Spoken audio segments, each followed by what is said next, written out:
పశ్చిమాసియాలో యుద్ధ జ్వాలలు మరింతగా రాజుకుంటున్నాయి. వార్ 11వ రోజుకు చేరగా అమెరికా మిత్రపక్షాలపై ఇరాన్ దాడులు కొనసాగిస్తోంది.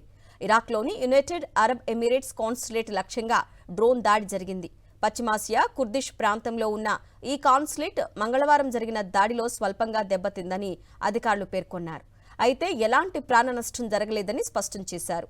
తాజా దాడిని యుఏఈ విదేశాంగ శాఖ తీవ్రంగా ఖండించింది. ఇది ప్రాంతీయ భద్రతకు, స్థిరత్వానికి తీవ్ర ముప్పుగా పేర్కొంది. ఇలా దౌత్య కార్యాలయాలను, ప్రాంగణాలను లక్ష్యంగా చేసుకోవడం అంతర్జాతీయ చట్టాలను ఉల్లంఘించడమేనని వ్యాఖ్యానించింది. యుఏఈ ప్రభుత్వం ఈ దాడిని ఖండించినప్పటికీ డ్రోన్ దాడి ఎవరు చేశారనే విషయాన్ని వెల్లడించలేదు. మరోవైపు ఇరాక్లోని అమెరికా ఎయిర్ బేస్ పైన ఇరాన్ మిస్సైళ్లతో విరుచుకుపడింది. కుర్దిస్తాన్లోని అల్ హరీర్ వైమానిక స్థావరంపై దాడి చేసినట్లు ఐఆర్జీసీ ప్రకటించింది. 5 క్షిపణులు ప్రయోగించామని, హరియర్ బేస్ దెబ్బతిన్నట్లు వెల్లడించింది. నిన్న ఇర్బిల్లోని అమెరికా ఎయిర్ బేస్ పై ఇరాన్ దాడులు చేసింది.